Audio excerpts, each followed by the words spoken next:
Umbilical cord prolapse एक दुर्लभ गर्भावस्था से पीड़ित 30 वर्षीय महिला की मीरा रोड के वॉकहार्ट अस्पताल के डॉक्टरों की टीम ने सफलतापूर्वक प्रसव कराया है। 20 मिनट में डॉक्टर ने महिला की प्रसूति की। ऐसी स्थिति में महिला के बच्चे की जान बचाने में डॉक्टरों को सफलता हासिल हुई है।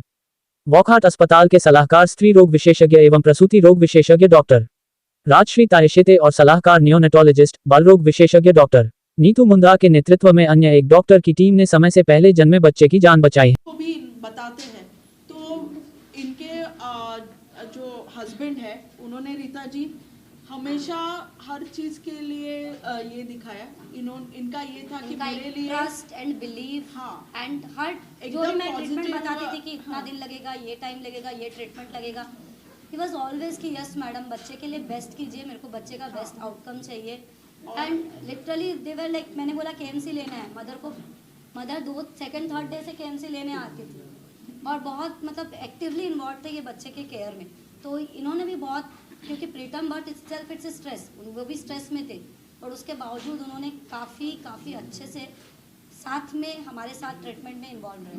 मैं नीतू मैम और राजेश्री मैम की बहुत आभारी हूँ क्योंकि उसने बहुत मेरा अच्छे से मेरे बच्चे का जीवन दान दिया है, सच में दोनों ने।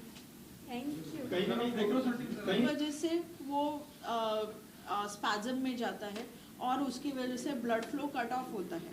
तो ये 2 चीज़ें कर सकते हैं। बहुत बार मैंने देखा है लेडीज़ को समझ में नहीं आता कि पानी छूटा है कि नहीं छूटा है, उनको लगता है कि यूरिन ही हो रहा है मुझे।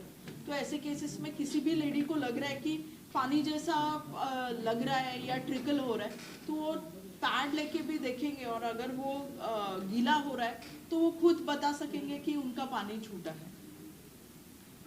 ऑप्शंस तो नहीं है पर डेफिनेटली एडिक्वेट रेस्ट है या कोई भी मेडिकल कंडीशंस है जिनकी वो दवाई ले रही है उनको अच्छे से मॉनिटर करना ऐसे सिचुएशन में जरूरी होता है। तो ये सब चीजें उनको करनी चाहिए। अच्छा मॅडम, आता आपण सांगितलं की 9 महिन्यापर्यंत जेव्हा प्रसूती होत नाही बाळाची तोपर्यंत जी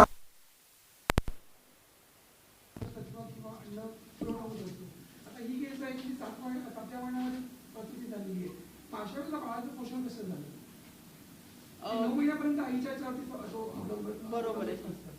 तर अशा वेळेला तुम्हाला माहितीच आहे की जेव्हा लवकर डिलिव्हरी होती तर त्या बाळांना काचेची पेटी किंवा NICU मध्ये लागतं आणि NICU ची टेक्नॉलॉजी आता इतकी चांगली झालेली आहे आणि इतका चांगल्या प्रकारे बाळाचं तिथे संगोपन केलं जातं की it is like a artificial womb for that baby, की जे बाळाला पोषक तत्व बाहेर आईच्या पोटात मिळणार होती, गर्भात मिळणार होती, ती आता त्यांना NICU मध्ये मिळतात आणि त्याच्यासाठी भरपूर सारे हाई एंड इक्विपमेंट्स आहेत। जसं आमच्या जैसे क्या करते हैं ना NICU में बेबी को लेने के बाद, सी अभी जो बच्चा 30 वीक पे पैदा हुआ है, 40 वीक्स पे नहीं हुआ है, यानी कि टर्म नहीं है, छोटा है, तो उसको हम दूध चालू नहीं कर पाएंगे।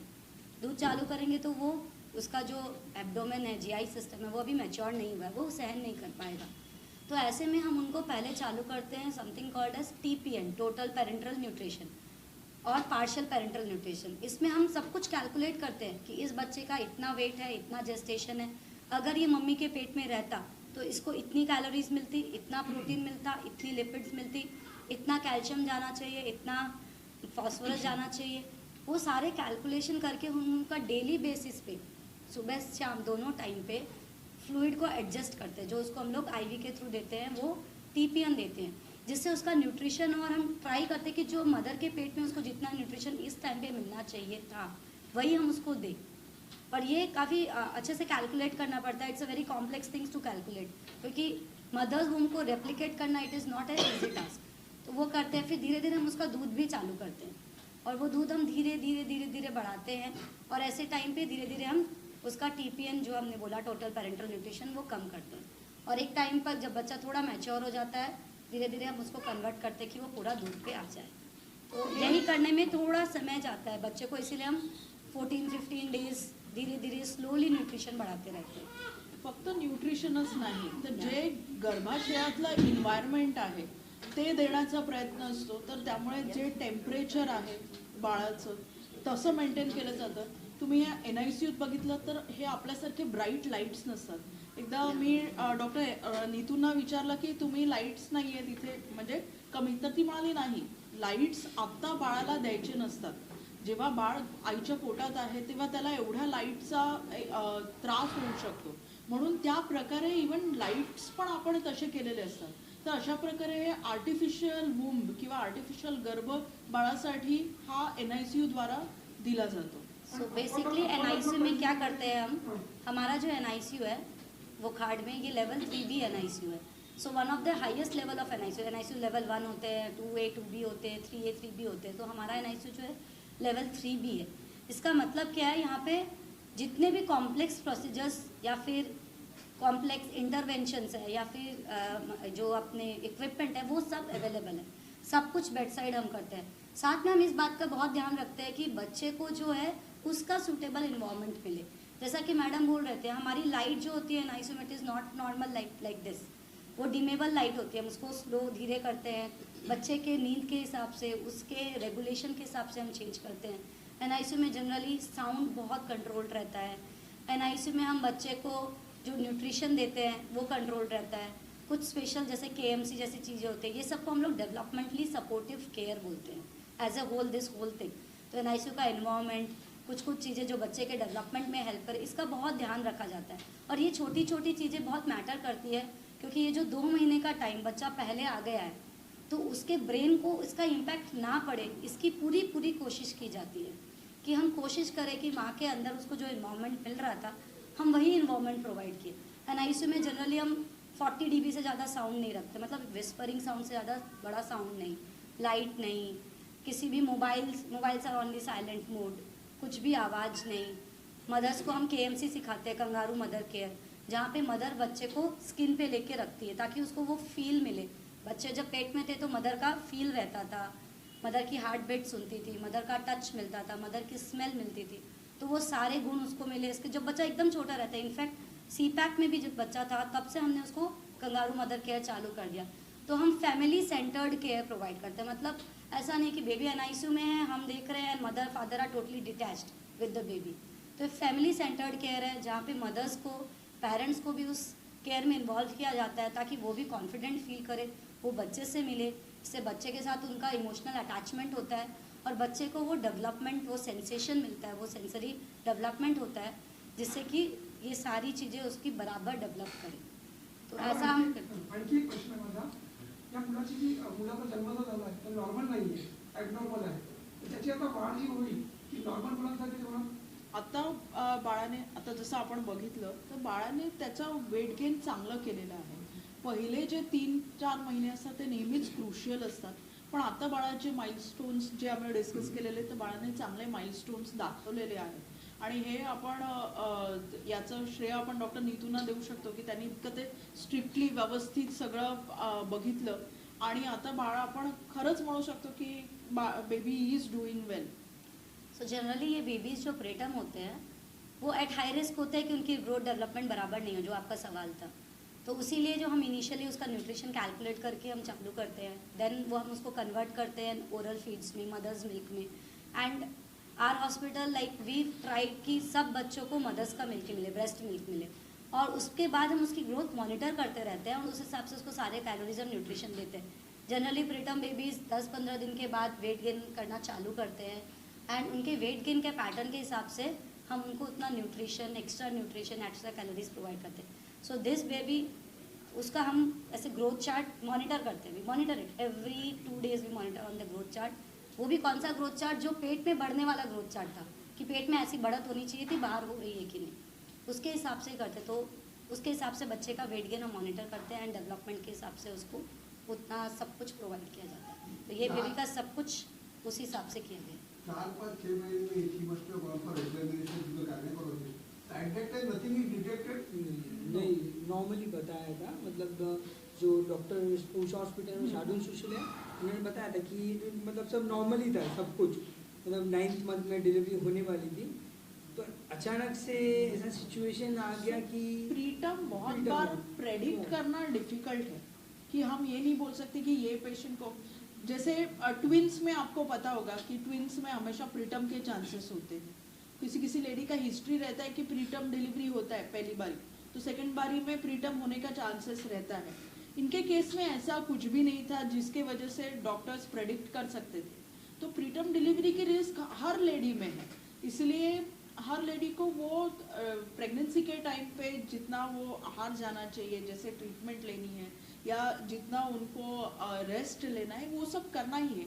But despite that also, without any reason also there are cases जहाँ पे प्रीटर्म लेबर हो सकता है, प्रीटर्म डिलीवरी का चांसेस रहता ही है, और वो हर लेडी को होता है। आप अपना एक्सपीरियंस कुछ बता सकते हो स्टार्टिंग से? मतलब पहले तो नॉर्मली मेरे को 9th मंथ में बेबी होने वाला था, मतलब जो जैसे अपन जाते हैं ना डॉक्टर में रेगुलर चेकअप और उसमें, पर अचानक से मेरी वाइफ को पेट में मतलब दर्द शुरू हो गया। तो जहाँ पर मेरा रेगुलर उषा हॉस्पिटल है यहाँ पर, वहाँ पर डॉक्टर के पास चेकअप और रेगुलर सब चालू ही था। तो 7th मंथ में उनको पेट में थोड़ा दर्द होने लगा, तो हम एक बार रेगुलर चेकअप के लिए गए। तो उन्होंने बोला कि थोड़ा केयर करो, मतलब फिर 2 दिन बाद उन्होंने बताया कि 2 दिन बाद आप आके डॉक्टर फिर से दिखा के जाओ, अगर कुछ पेन होता है तो हम कुछ आगे डिसीजन लेंगे। तो जब 2 दिन बाद मैं और मेरे वाइफ गए हम उधर, तो उन्होंने बोला कि अभी ये मतलब अभी लेबर में आपकी वाइफ, तो अभी मतलब बेबी को डिलीवरी हो जाएगा। तो मैं थोड़ा सोच में पड़ गया कि 7th मंथ में कैसे हो सकता है, क्योंकि फर्स्ट टाइम था 7th मंथ में, मुझे भी आइडिया नहीं था कि 7th मंथ में डिलीवरी हो जाए। तो फर्स्ट ऑफ ऑल मैं तो थैंक करना चाहूँगा कि उषा हॉस्पिटल के डॉक्टर शार्दुल सुशील ने उन्होंने मुझे वोकार्ड हॉस्पिटल रेफ़र किया। फिर उन्होंने जैसे बताया तो ऑन द स्पॉट उन्होंने एम्बुलेंस बुलवाया। जैसे एम्बुलेंस बुलाया तो जो गर्भ में बच्चा था, जो वॉर्म मैडम ने बात किया, तो वॉर्म ब्रेक हो गया, मतलब जो वहाँ पर पूरा पानी वहाँ पर हॉस्पिटल में ही बोरली में ही डिस्चार्ज हो गया।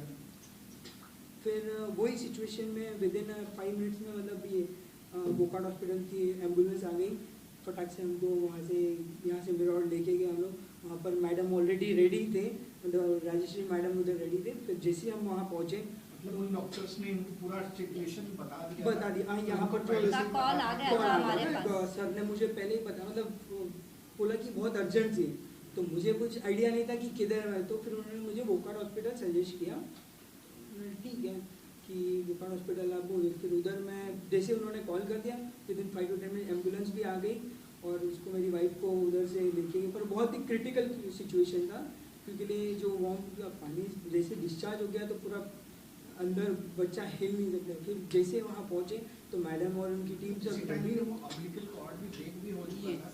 जब वाटर ब्रेक होता है ना, तभी फोर्स के साथ वो कॉर्ड भी बाहर आता है। बाहर आता है मतलब वो टूट जाता है? मतलब नहीं, connectivity टूटता खत्म हो नहीं है, वो बाहर आ दब जाता है, जाता है, अच्छा। बट वो बाहर आके दबने के चांसेस रहते हैं। तो फिर तो आपका वो हाँ पूरा जो न्यूट्रिएंट्स जैसे आपने हाँ, बताया, तो वो वो सप्लाई बंद हो सप्लाई बंद हो जाता है। जैसे हम वहाँ पहुँचे तो मैडम और उनकी टीम सब रेडी थी।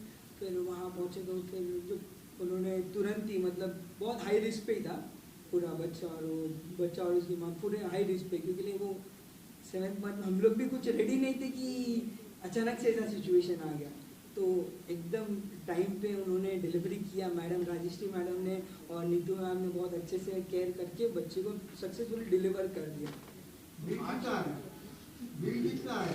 फिर तो सर मेरा सवाल ये है, अगर किसी महिला को ये प्रॉब्लम घर पे हो जाती है और आपने बोला कि हॉस्पिटल तुरंत जाना चाहिए, घर से हॉस्पिटल जाने के बीच में अगर टाइम लगता है तो महिला को क्या सावधानी रखनी चाहिए? तो हम बहुत बार ऐसे पेशेंट्स आते हैं, तो कॉर्ड प्रोलैप्स अगर डायग्नोज हो गया है तो हम बोलते हैं कि तुम हेड लो पोजीशन में आओ, या तभी वो डॉक्टर को बोलते हैं कि आप उसका ब्लैडर फुल करके भेजो। मतलब ब्लैडर फुल होता है ना, तो अपने आप वो कॉर्ड थोड़ा सा पीछे हट जाता है, तो इसलिए ब्लैडर में कैथेटर डाल के हम उसको फुलाने के लिए बोलते हैं। तो उसके वजह से थोड़ा सा ऊपर खींच सकता है उसको, या तो हेड लो पोजीशन में वो पूरा बाहर नहीं आएगा, तो इसके वजह से वो स्टिमुलेट नहीं होगा। क्योंकि 2 चीज़ होती है, एक तो कॉर्ड कंप्रेस होना इज़ डिफरेंट, बट ज़्यादातर केसेस में रिफ्लेक्स